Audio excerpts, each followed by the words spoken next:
All right, hey gents, patrons, and lasses, I can't forget Susan out there. Again, I want to thank you all for your support and welcome to Storytime with Carl. I get asked a lot, hey Carl, what was combat like? Was this hard? How did you handle that, the stress and everything in combat? Combat's hard. Honestly, if you train hard, and we're big believers in train as you fight. If you train hard like special forces, special ops guys do, if you train hard, combat's easy. It really is. Now, what do I mean by that? It's kind of hard to explain. So this month, for November, what I've decided to do was share with you basically the field portion of me earning my Green Beret, what we call field phase. So anyways, you gotta remember my background. Prior to going Special Forces, I was in the 101st and all through Desert Storm and everything. I was on a recon team, sniper team. I lived in the woods. Carl was good in the woods. I would hide inside of a bush. You would not know I was there. I could slip through the woods in the dead of night and slip through your camp. You would never even know I was there. I was good in the woods. This is what I excelled at. I wasn't very good at sitting in a classroom learning all the medical stuff. I had just wrapped up basically 18 months of medical training. First 9 months in San Antonio, trauma 1, 2, and 3, learning vet, learning medical, learning surgery, learning dental, learning lab work, learning everything. Basically a physician's assistant's course compressed into 9 months, plus add in dental and lab and everything else. Then from there, flew to Fort Bragg for med lab, where it's all live tissue training. Some more months of it there. So when I finally passed my final trauma test, it was time for me to go to field phase. And I was so looking forward to it. Finally, I could relax. I'll be back out in the woods. I was ready to relax. So anyways, they load us up on the truck and they sent us out to Camp McCall. It's not on Fort Bragg. It's kind of offset to the side. Special Forces training camp. If you know what Camp McCall is, it's strictly special ops. I get out there and they divide all the medics up and we get put on a basically small A-teams, 14, 15 people on it.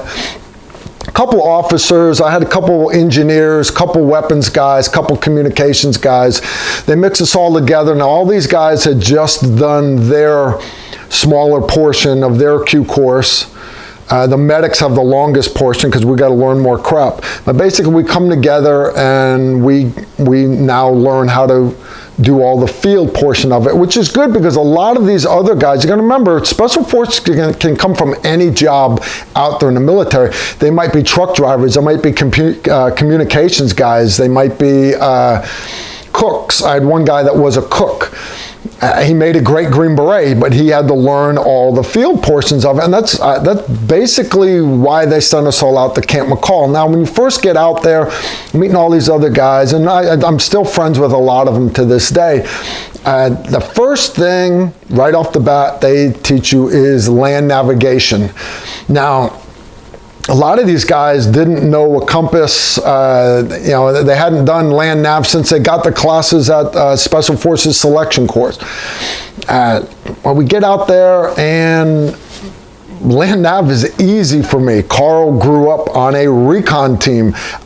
I can run a compass in the dark. Now, when you're doing land navigation with a compass and a map, a lot of people will do what's called dead reckoning. They plot an azimuth and a distance, and then they just hold that compass out and they just walk in a straight line. That's fine for doing land navigation courses that are real small and everything. Doesn't really work in the real world very well, because why would you walk straight into the face of a mountain or a jungle or a pit full of molten magma because it's on your azimuth? Why wouldn't you just go around it? So knowing how to read the terrain is called terrain association. That takes a long time to learn.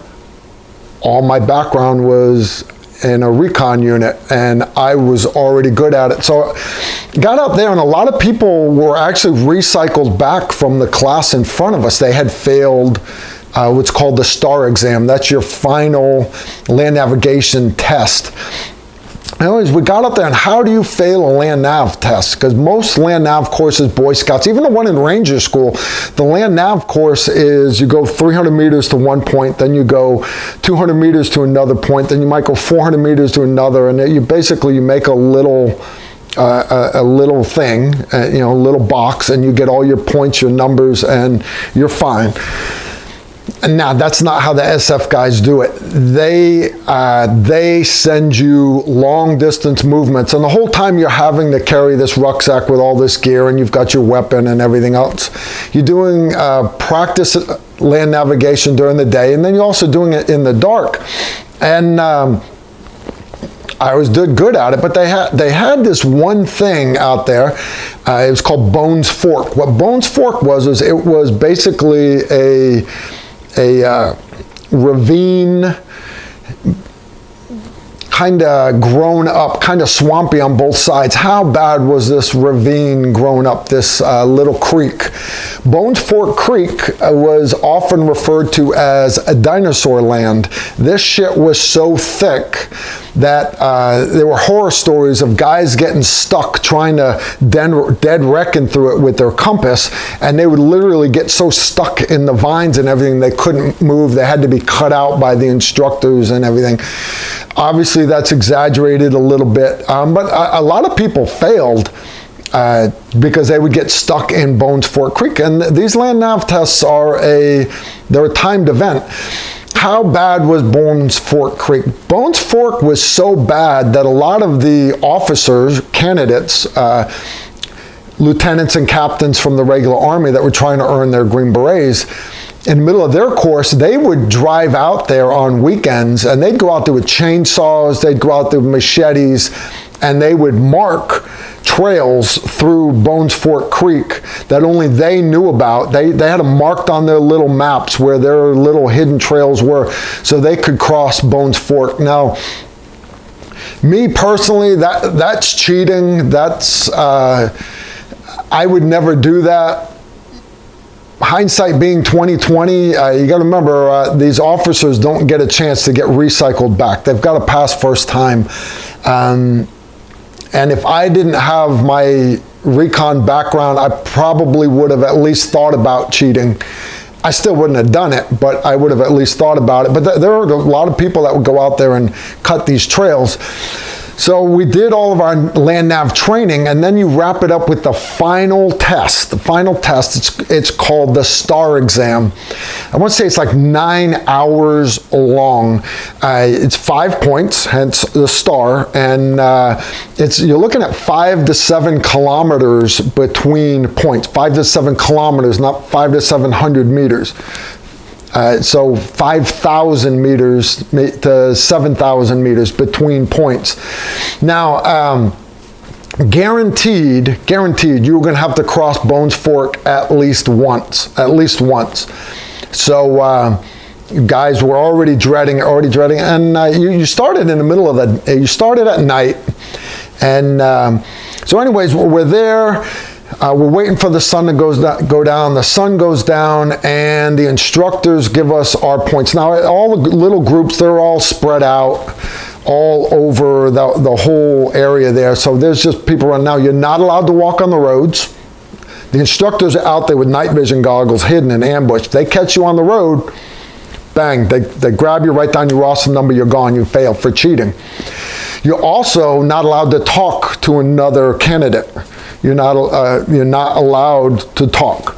So I ended up getting my little piece of paper with my points on, and I already had my map, already had my 2 protractors, my pens and pencils, my little headlamp, and sat down and started. They started the clock, and everybody started plotting their points. I start plotting point number 1 on. Now remember, I am just north of Bones Fork, just north of it. So I know I've got to go way, way north, because Bones Fork is way down in the southern third of this thing.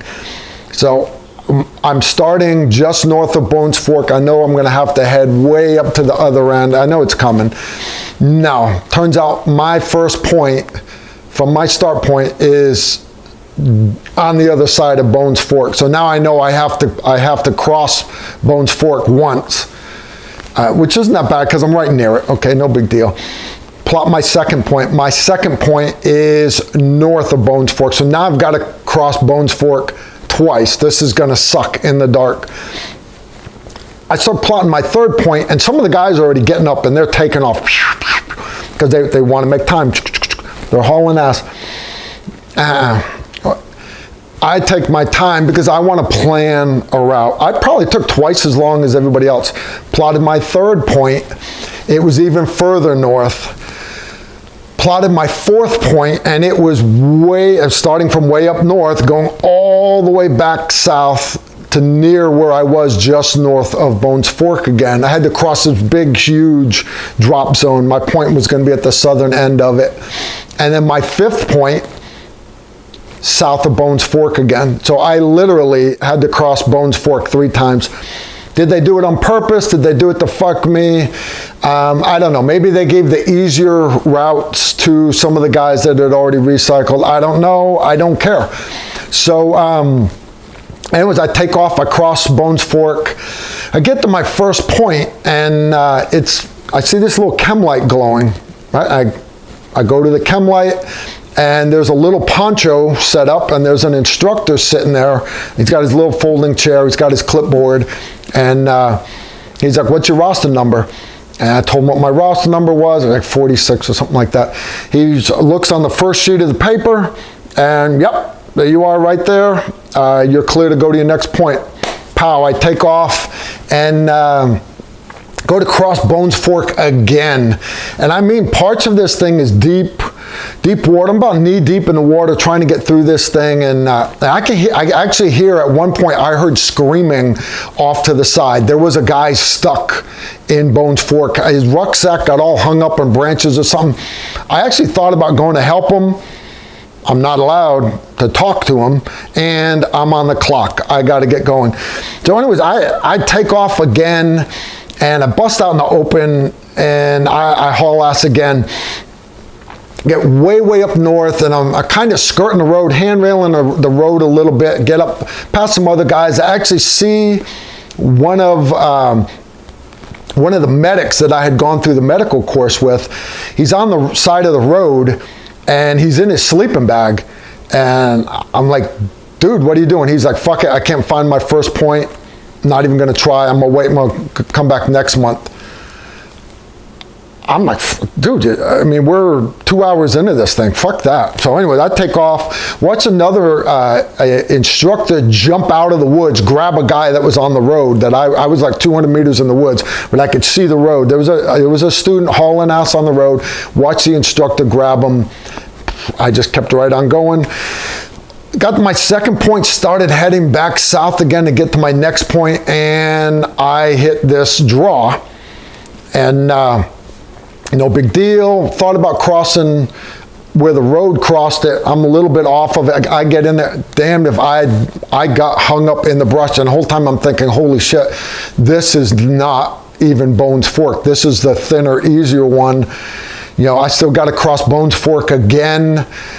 You know, I lucked out my first 2 times. I've kind of found little easy ways to get through it, but you know, I have got to save time because I know I got to cross Bones Fork again. I'm almost in tears trying to cross this thing. I finally got out of it. I had to actually back up, box around, go another route, quit panicking. So anyways, I bust out on the edge of the drop zone. Now, I got to the edge of the drop zone, and I knew I had to go, it's like 3,500 meters or something across this drop zone. Now, when you're doing a land nav course, you got to have your azimuth, and you've got to have your pace count. How many steps does it take to go 100 meters? And then you figure it out like that. So everybody was good at a pace count with their rucksacks walking, and some of the guys would also do a pace count when they were walking fast, like in the open area. That's fine. I also knew my pace count for running. Now, how fast I could run, so many steps, and is it going to be that accurate? No, it's not. Now, what they teach you to do in land nav is when you've got to find that point. Now remember, this is an instructor with a chem light next to his little camouflage poncho. He's not yelling trying to help you. You've got to find him. And he's not trying to help you at all. To find something that small, you've got to be right on the money. Now, I've gone 7 kilometers. How do you get that close? Now, there's no way you could go 7 kilometers through the woods and hit perfect on that point. Your odds of doing that are astronomical. But you could go 7 kilometers, hit like a big T intersection of a road, 200-300 meters away, and then from there, now granted you're not allowed to walk on the road, but you could stand on the corner of the intersection, shoot your azimuth from there, and then 300 meters dead reckoning through the woods. So anyways, that's kind of how you do it. The problem with that though is a lot of guys would use intersections of dirt roads because that's all that was out there. And how do you know you're on the right dirt road? There's lots of little fire breaks and everything. So sometimes guys would use the wrong attack point to line up for that final point. So I always used what you call a backstop or a handrail, another road or more predominant feature. Basically, I used an attack point, known one that I couldn't screw up, to then take me to my attack point on the map so that I knew for sure I was at that point. So I was kind of good at this. So I didn't have any worries at all. I wanted to save at least an hour to cross Bones Fork. So I was looking at my clock. I was like, holy shit, I've got to get moving. I've only got like 2 hours. I got to haul ass. So I take off and I am at a dead run, rucksack on my back, rifle, running, literally running as fast as 25-year-old Sergeant Erickson can go. Now I'm going across the drop zone and I see a guy in front of me. Now he's walking. I'm closing. He's on my ass. I'm hauling ass. And I notice he's not really walking. He's stopping. And then he's walking a little ways and he's stopping again. Fine, maybe he's checking his compass. So I blow by this guy and I recognize him. He's one of the medics, a black guy, used to work in a hospital, great medic. He's a much better medic than I would ever be. He's from the class ahead of me and he'd already recycled the land nav portion. He recycled back into my group. So this was his retest. This was his final shot. And when I went by him, he was throwing something out in front of him, and then he started walking. And I watched him do it once. I watched him do it a second time as I was going by. And finally, I looked around. There were no instructors. I'm in the middle of the drop zone, middle of a big field. I stopped. I walked back. I'm like, dude, what are you doing? He had a handful of rocks, and he would throw a rock in front of him, and then when nothing moved, then he'd walk forward. Dude, what the fuck are you doing? Apparently last time he was out there, he was walking and he startled a deer. A deer jumped up and took off running, and it scared the shit out of this boy, this city boy, so bad that now he stops, throws rocks in front of him. I was on my way to my 4th point. He was on his way to his 2nd point because he was walking scared of the dark. This is a guy that wants to be a Green Beret. Fine, whatever. So anyways, I take off hauling ass. I get to my point. Sure enough, my attack point is wrong. There's no way I can identify my attack point, which is okay because I have an attack point for my attack point. I actually crossed through my attack point to a hard intersection. Already had it planned off for there for sure. Knew that was the right road. Shot back azimuth to where my attack point was supposed to be. Turns out they had changed the edge of the field on the didn't reflect it on the map, but I found my attack point that I needed. From there, shot to my point. There was my instructor. Point number 4. He on the fourth page of his clipboard. Roger that, man. You're making good time. Off you go. So I haul ass again. Now I've got to cross Bones Fork. The sun is up now, hauling ass, and there's Bones Fork in front of me. I got to make time. I want to save at least an hour to cross Bones Fork in case I get stuck in it, in case I can't find that other point. Moving along, and lo and behold, my azimuth takes me straight to one of those trails that the officers had cut with the chainsaws. I literally stepped across Bones Fork. It was like 3 feet wide. Stepped across it, didn't even get my feet wet, and had like 150 meters to go. Did my pace count, got there and stopped and looked around, and there was no point. There was no chem light, there was no instructor, there was nothing. Okay, don't panic. And all right, I know what to do, start my little attack pattern.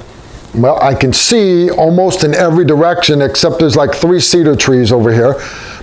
I'll start looking over there first. As soon as I walk behind the cedar tree, there is a poncho hooch literally right level with the ground. The little chem light there, which you can't see because the sun's up. And the instructor's asleep inside. So anyways, I wake up the instructor. I said, hey, Sergeant, I'm here. This is my point. He looks at his clipboard. He's like, what's your number? I said, 46 or whatever my number was. And he looks at page 1 and he goes, no, wrong point. I said, hold on, Sergeant, I'm on page 5. This is my last point. He flips to the last page and he goes, huh, this is your last point. Was this point hard to find? And I'm like, not really. Why? He said, because you're the first one to find this point so far. I was like, holy shit. And I looked at my watch and I was like, wow, I got like 58 minutes to spare. He goes, 58? No. It's you got an hour and 58 minutes. I started doing the math, looking, and I was wrong calculating my times. I wanted to save an hour. It turns out I was an hour ahead. So I ended up finishing the STAR exam with basically 2 hours to spare. A bunch of other guys finally found it, but all the guys that were supposed to be that for their first, second, third, or fourth point, none of them passed. No big deal. I don't care. I passed the STAR exam. From there, we moved on to the second part of field phase, which was small unit tactics. Again, this is my bread and butter. I was in the infantry, and I'd already been through Ranger School. And that's basically what this was. We started off learning patrolling, how to patrol, small unit tactics, things like that. That's what SUT stood for. And you learned ambushes, how to set up patrol bases, things like that. It was basically a repeat, mostly of the Ranger School stuff that I had already done. So again, this was a total cakewalk for me. I had no problem at all. That was probably the easiest 2-3 weeks that I had in the whole course. From there, we go into what's called the final phase, the final test for me to earn my Green Beret, and it is an operation called Robin Sage. Operation Robin Sage, it actually takes place out in the mountains of North Carolina. It's not on Fort Bragg. You get out there and the whole area on the map, when they give us the mission briefing, it's called a country called Pineland. You're going to go, now remember, the job of a Green Beret is to parachute behind enemy lines, think like the French resistance in World War II, link up with them, and basically train them and then lead them on combat operations. So that's what our mission was. So, okay, cool. Now, these civilians out there in Pineland, this part of North Carolina out in the mountains, they've been doing this exercise for the Green Berets since Vietnam. They've been doing it for generations. Now, Pineland, for our operation, they gave us piles of Pineland money. It's kind of like Monopoly money. It's kind of what it looked like. It was printed on a printer. And they actually use that money out in that part of North Carolina. You can go into a gas station, go into the local 7-Eleven with Pineland dollars, and they'll smile at you, but they'll let you buy a Pepsi, buy a pack of smokes, whatever you want. Still to this day, because still 20 years later, they're still doing Robin Sage up there in that part of North Carolina known as Pineland. This has been passed down from generation to generation. All the local farmers, businessmen, the cops, everybody knows the Green Berets are coming here so many times a year. So anyways, that was our job. Our mission was going to be to, just like the Green Beret mission. My A team, my 14-man team, we were going to parachute in to Pineland. We were going to link up with the local guerrillas. We were going to train them, and we were going to conduct combat operations until the end of the war between the U.S. and Pineland. Okay, this is going to be fun. So we start mission planning, and we've got satellite imagery and all these maps and everything, and intel. They even bring in a source. They flew him in, the CIA did, to do face-to-face meeting with us and tell us about the locals. And we're going to be linking up with certain partisans there, and they're going to sneak us through checkpoints. How are they going to do that? With us riding on a bus or in a taxi? No, they've got farm equipment like big grain hoppers and cattle trailers, and they'll sneak us inside the cattle trailers with the cows and stuff. They'll actually sneak us through. Okay, fine, this is going to be fine. We have a Special Forces full-bird colonel, comes in from 7th Group. He comes in and he actually receives the mission briefing. We've got to brief him. And it's not like the 5-paragraph op order that you do in Ranger School. You have all the different steps of the Special Forces mission briefing. I, for example, had to brief the medical plan, how I was going to provide medical care, medical training for all the guerrillas in our guerrilla base. Medevac plans, this, that, and the other. The communications guys, they had to brief their communications plan, primary communications plan, alternate communications plan, contingency communication plan, and last, what our emergency communications plan was going to be. We had to have all these different tools we were going to use. It's great stuff. The engineers had to brief how much explosives they were going to bring with them, what the plan was for emergency resupplies, bring more explosives in. The weapons guys had to brief how we were going to have bundles parachuted in with ammo and weapons so we could arm our guerrillas, all this stuff. The mission planning and the briefing, it was pretty cool. So the day finally comes, we get permission to infiltrate. So there's a C-130 lands at Camp McCall. Our instructors are all jump masters, so they give us they do JMPI, your pre-jump inspections. And we get on to the C-130. It's an MC-130. We've got our gear. Communications guys got these big, heavy rucksacks, and I'm jumping the aid bag and my rucksack, and I've got my static line parachute. We get going. Some of the other teams, A teams, are going in by helicopters. Some are going in by trucks. It's raining cats and dogs, so some of the other teams, the plane got weathered out. Art is like one of the only teams that's actually going to parachute. The rain stops literally right when we're getting onto the plane. We get on, they fly Nap of the Earth, which stands for near as possible, basically following the hills to simulate slipping through enemy lines so the plane doesn't get shut down. We did that for about 90 minutes, maybe 2 hours. Some of the guys starting to get air sick and stuff. Come time to jump, we start getting the jump commands. We hook up our static lines. They drop the ramp. We start shuffling up to the edge and look out, and it is pitch dark outside. You can't see nothing. All the lights are off on the plane, and command comes, bang, out we go. Boop. I hate parachuting. I can't stand parachuting. Got my reserve parachute on my front. It's supposed to hold on to it the whole time. As soon as my feet left the ramp, and I can't see anybody in front of me. As soon as they go off the ramp, they're gone. In the darkness, can't see them. I go off, I get the big jerk, the static line opening my parachute. And again, you're supposed to count to like 4,000. Fuck that, I grab my risers right away, and sure enough, I think my parachute's open. I can't see it. I look down, and looks like clouds below me. I actually see one other parachute near me.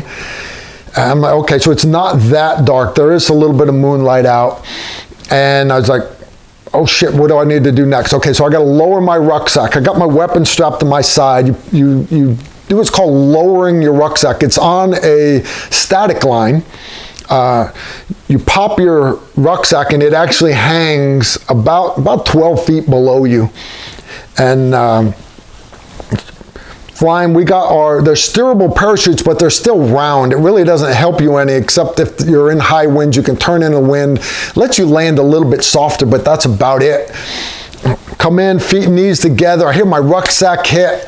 I hear the guy next to me hit the ground with a thud, and I face plant, and I never really hit the ground. I end up getting hung up in bushes and briars, face down, got parachute all set. I'm all wrapped up in these parachute lines and briars, but nice soft landing, which is always bonus. I get up, pack up my parachute. We all come together. It takes me a while to get out, link up with other guys, and the rest of my A-team, we all get our parachutes together. We link up with our little partisan guy, stash the parachutes. We grab extra gear we're supposed to have, and it starts raining again.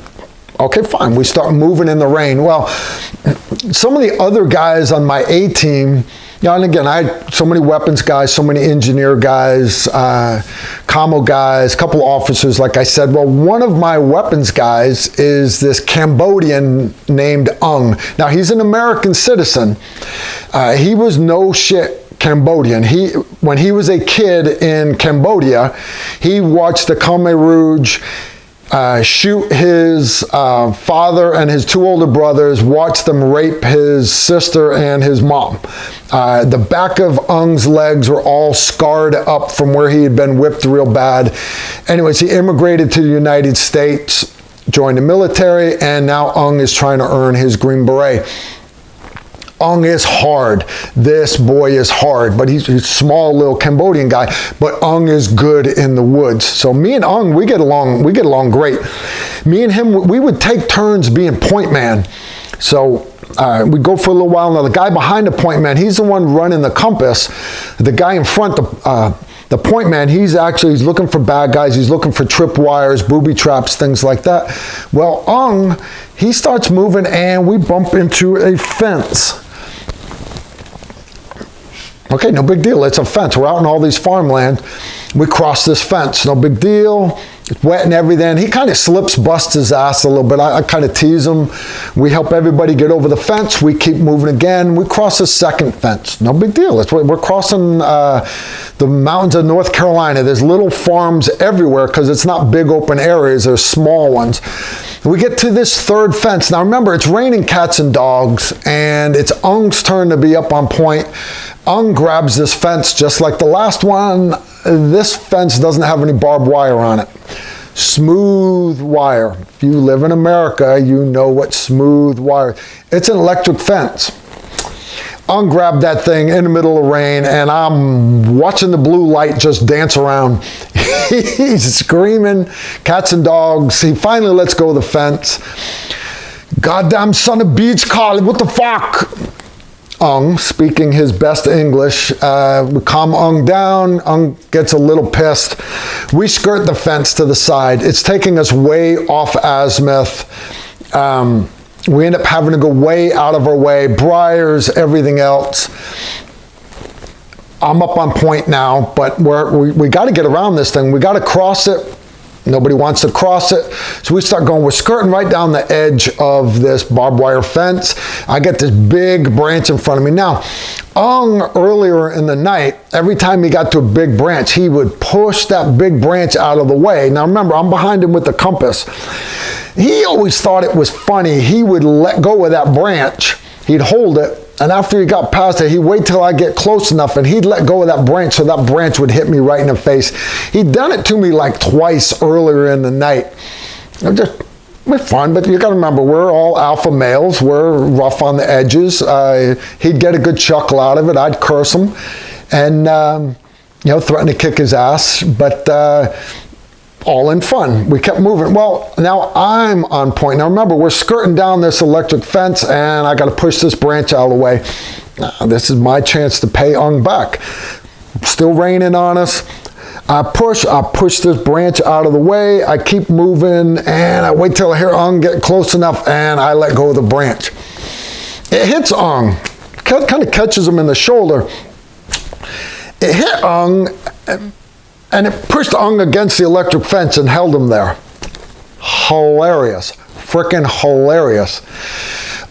Cursing again, no noise and light discipline at all. We finally get off the fence. He threatens to kick my ass again. We start moving. So finally, we're like, look, we got to cross this fence. We cross it. We find a place where we get logs across it. We cross this electric fence. We get to the other side and nobody wants to climb anymore. So we come up with the idea that we'll hold the electric fence down with our M16A2s. We'll force it down and guys can step over it. Sounds good. Two guys hold it down. I go over. Next guy go over. We hold it down. Everybody starts going over. We're passing rucksacks over.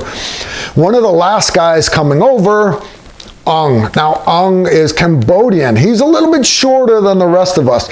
So, literally, and you can see the electricity arcing between the rifle and the fence. He goes to step over it. Now, it might have been the rain that made my hand slip. Maybe my foot slipped a little bit on the mud. I don't remember exactly what it was. Maybe I'm just weak back then. I don't know, but my hands kind of relaxed a little bit, and damned if that fence didn't raise about 2 inches and caught right in the nutsack. Anyways, a little bit of payback for several times over. Anyways, long story short, the rain lets up. We get by all of our electric fences, and we get to where we're supposed to actually go. We do the partisan link up, and we link up with the partisans. Now, there are SOPs for doing all this. I don't want to get to them too much because, again, this is going to be on the internet, and I don't want to compromise how we do things tactics-wise.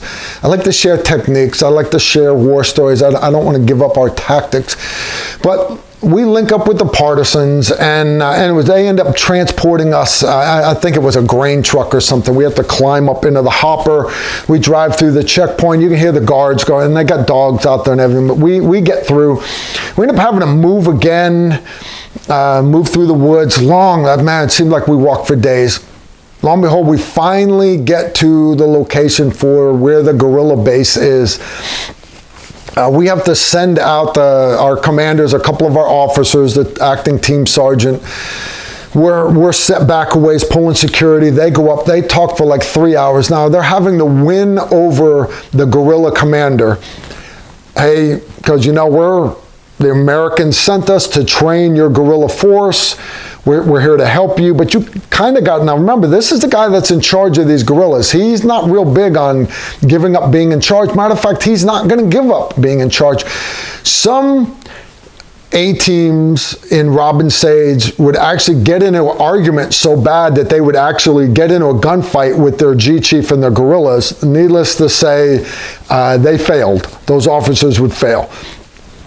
Our commanders, they do good. We get welcomed into the guerrilla base. Now, their little patrol base, we're not too far from a river, right off the bank of a river.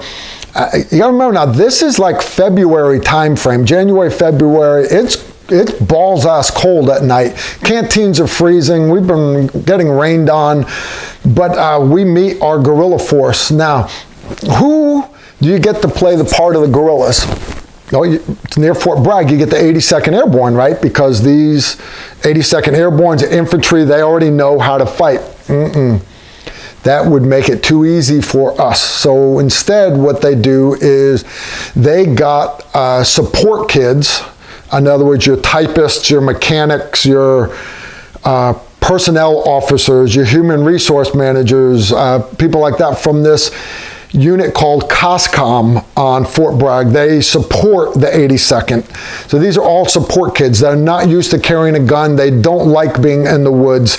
They hate doing this. They don't want to do Robin Sage. The Army's forcing them to do it. So anyways, that's who we have for guerrillas. Our guerrilla commander, our G-chief, is actually a master sergeant from 7th Special Forces Group. Now, he didn't tell us that. He just told us that he was the commander of the guerrilla force. And but we found out afterwards he was a team sergeant, master sergeant from 7th Special Forces Group. So he had already been in our shoes before, but he also had 15 years as a Green Beret, and he knew the things we needed to learn. And it was great training, really was. So one of my first jobs I'm the medic. Now, I had another medic on my team. He was a National Guard guy, great guy, got along great with him. He wasn't quite as good in the field as I was, but he was a better medic than I was. Well, we set up a little aid station. We had ponchos hung up to give privacy. We had to do physical exams on all of our guerrillas. Now, 2 of my guerrillas were females. Right, so we had to do physical exams on all of them. Most of the guerrillas were from COSCOM. We had 4 that were from a Marine support unit out at Camp Lejeune. They were tasked to go there and also be guerrillas. We had to do physical exams. I got through all that. Then the next thing, we had all these other little missions we had to do. For example, every day the communications guys, the commo guys, would have to go do a commo check. Now, you don't want to bust out your radios and start doing communications check right there in your guerrilla base, because remember, we're behind enemy lines and the enemy has radio direction finding equipment. So basically, they could triangulate where you were. So our commo guys would have to load up all that commo gear. They would have to go out like 5-7 kilometers one direction and set up their antennas, get their radio check, send an update, get an update back, and then they would have to come all the way back, and then they'd have to do it somewhere different the next day. So the commo guys, man, these poor boys stayed moving. And each day, it'd be one commo guy, and we'd send one of the other Green Berets with them. So I actually went on a couple of these commo runs. I'm here to tell you, it sucked. We had to do a recon of our first target, and the whole time our weapons guys, we're training our guerrillas, we're getting them to do different things. I would lead like recon patrols, things like that. Well, one of our missions we had to do was we had to get actual intel out. We couldn't send it via radio. It was a package of intel, actual documents. We had to get, well, how do you get physical documents and stuff out from behind enemy lines? I appreciate you asking. What you do is you put it basically in a little container, and you put a 20-foot loop of 550 cord, parachute cord, on it. Okay, that sounds weird. Now what do you do with it? You find a big enough field, and you make 12-foot long sticks with like a little nail at the top, and you put 2 12-foot tall sticks, and you run 10 feet across your 550 cord, and then it comes down and hangs, and your little package hangs there. Your commo guy gets this guy on the radio. Turns out he's a pilot, and this little Cessna plane comes in treetop level, and he's got a little grappling hook hanging from a string. He flies right over your string. His grappling hook catches your string, trying not to catch you in the head because it would kill you, and lo and behold, it pulls your little package away. That's the kind of crazy stuff we were having to do behind enemy lines in Pineland. Well, my medic and me, my other medic, we would take turns going out on these little missions, because you always had to have a medic going in case you got in a gunfight. You had to have a medic there. So he would go on one, then I would go on one. Well, about our second or third day there, we weren't there very long, he ends up kicking a pipe that was sticking out of the ground. Nobody even knew it was there. It was just freak luck. Ends up kicking this pipe so hard that his leg swells up purple. They litter him back to our G base. I get him in my little exam room, checking his leg, and I'm pretty sure he's got a hairline fracture of his leg. Well, the instructors are there. They come into the G base, and they're like, "What's up?" And I'm like, now remember, my other medic had already recycled once. This was his second time through. You don't get to recycle twice. The instructor's there, and I think he's hairline fracture. He's like, all right, I will have the Suburban come in, take him out here. I'm like, hey, hold on a second, Sergeant. He's fine if he stays here in the G base. He just can't, and he's like, well, you guys we got to have a medic on every patrol. No, he's out here. And I'm like, hold on for a second. If he goes, he's out. He's already recycled once. He's going to end up going back to the regular Army. I volunteer to go out on every patrol so that he can stay here. He can do all the jobs in the G base. He just can't put a lot of weight on it. And the instructor's like, you'd be willing to do that. You would go out on every commo mission, every recon, every hit, every mission. you would go out on it so that he could sit on his ass back here. And even though I knew I was going to regret it, he's my bud, yeah, I'll do it. I will do it. So that's what ended up happening. The instructor's like, okay, we'll see how long you can do this. So my partner in crime got to stay in the G-base, run sick call for everybody, and I had to go out on all of these missions, every mission, no matter where it was.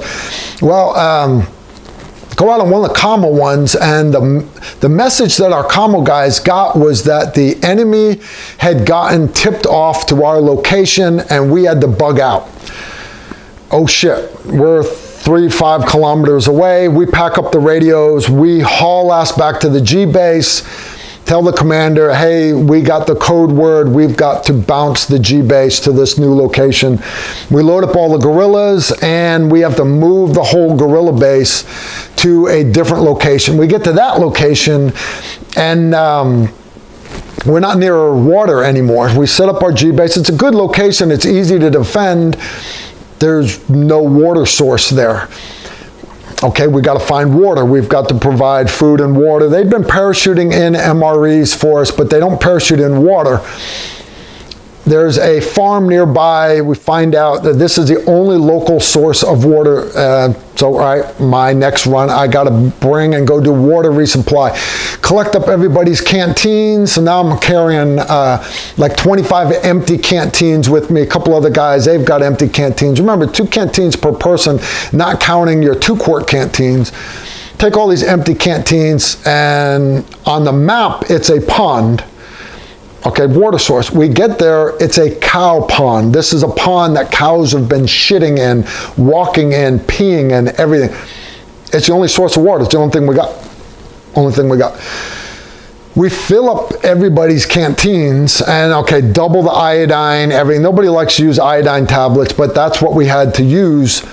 We go all the way back. The instructors tell us to give all the G's canteens over. They rinse them all out. The guerrillas from COSCOM and the Marines, the instructors bring them in jugs of water, real water, tap water, but us, the Green Beret students, we still had to drink our cow water.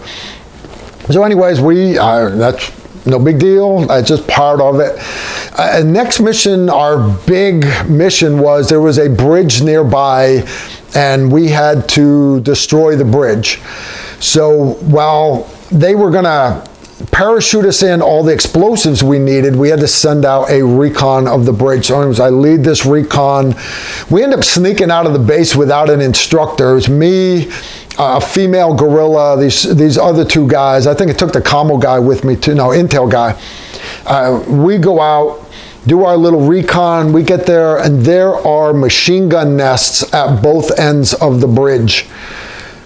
Roving patrols, dogs, everything. This bridge it's a paved road. It's a big bridge. Got a river going underneath. Light frost and everything on the ground, but okay, we take our pictures, we do whatever it is we need to do. We haul us back. We get back, and anyways, I end up getting my ass chewed because you're not allowed to go anywhere without an instructor, but we moved a lot faster without the instructor. We get back, we start doing mission planning.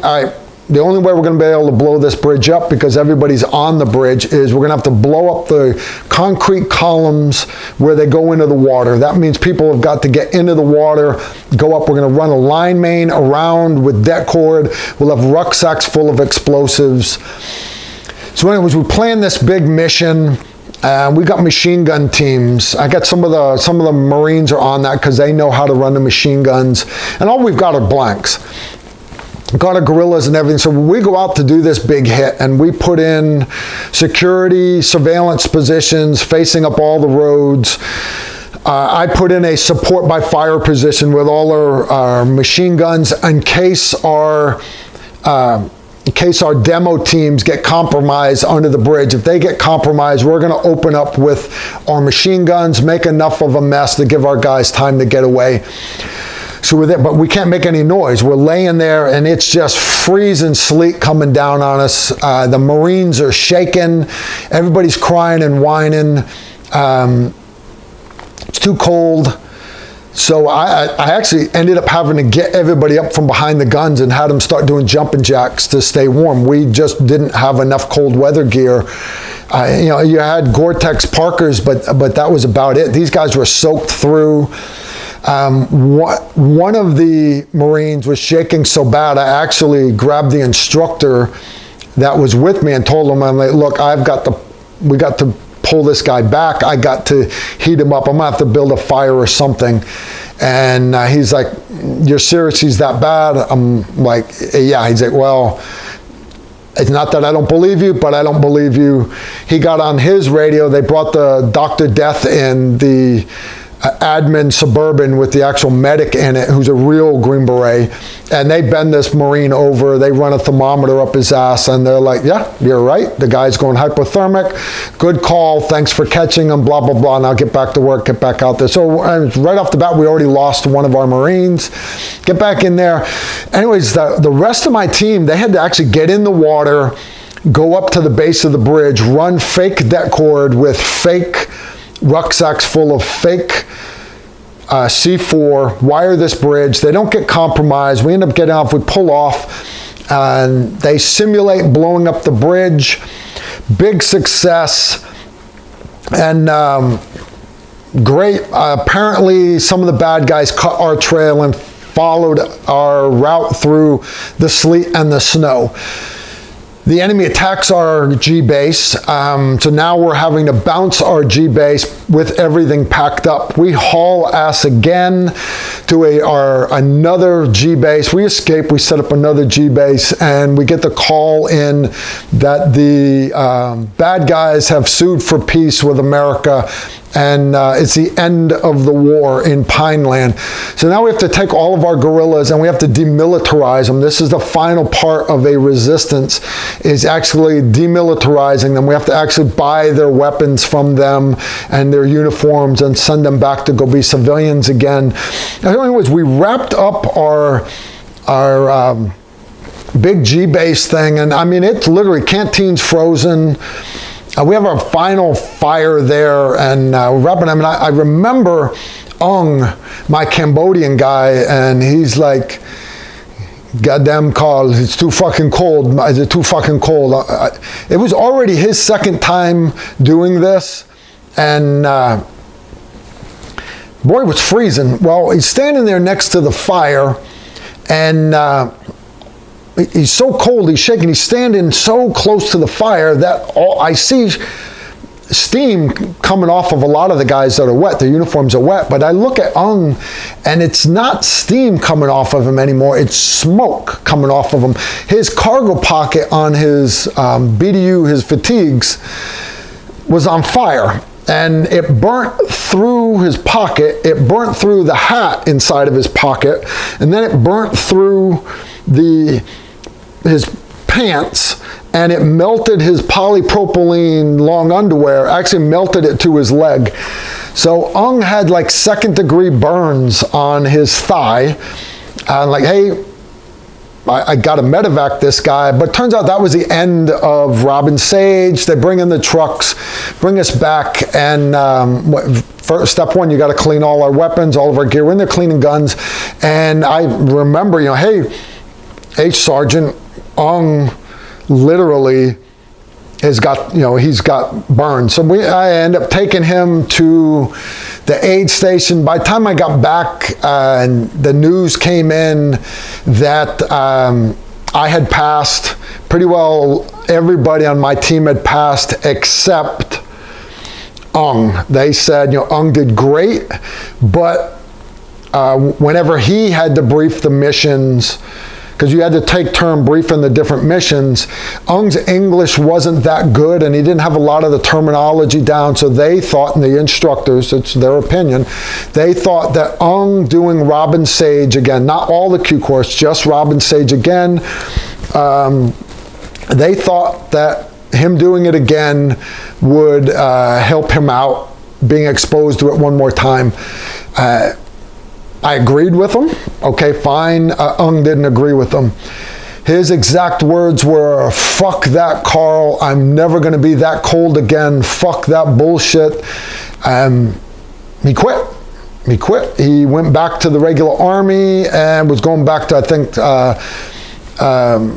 25 ID out in Hawaii.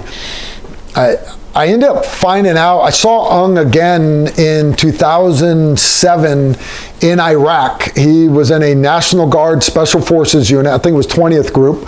He had eventually passed the Q course, got his Green Beret, but it took him like 5 more years to do it. So eventually Ung actually earned his Green Beret. After graduation, after Robin Sage, we had our big graduation, and remember I mentioned drinking from that cow pond? We'd put iodine in them. Nobody likes iodine, but we'd put iodine in them. I ended up catching Giardia. It's one of the intestinal parasites that you get from drinking foul water like that. And so I was shitting out both ends for basically 5-6 days straight. Even through graduation, me and my Class A's, all my medals, ribbons, and everything, going up on stage to get my Green Beret. And I literally, when I earned this thing, I had to get up in the middle of graduation, and I had to go take a shit twice in graduation. So when people say, Carl, how hard is combat? How do you deal with combat? Honest, combat's not hard, not half as hard as some of the training that I've done in my career. So anyways, gents, I hope you have a little more appreciation on why we kind of chuckle at combat. It's not that we think it's that easy. It's not that we live for it. It's just, it ain't that hard. Anyways, gents, that's wartime, our story time with Carl for this month. I hope you enjoyed getting into my head a little bit and feeling some of my gremlins, me having flashbacks there just while I've been telling this to you. So anyways, again, thanks for being patrons for this fine channel, Tactical Rifleman. I can't do this stuff without you. A little bit of a spoiler for you. Thanksgiving Day, not Friday, that's a Thursday, we're going to put out our big wall video, ballistics and over-penetration through walls. Instead of putting it out on Friday, we're going to put that video out on Thanksgiving Day. It's over a half-hour long, and I hope you guys enjoy it. I'm proud of it. I put a lot of work into it, and so did you. I took a lot of your Patreon money, and I actually built these walls, brick and mortar, carpentry, drywall, 2x4s, electrical, insulation, everything. So, and I could not have done it without your support. So anyways, thanks again for your support. I hope you enjoyed this story. Y'all take care. Shoot straight.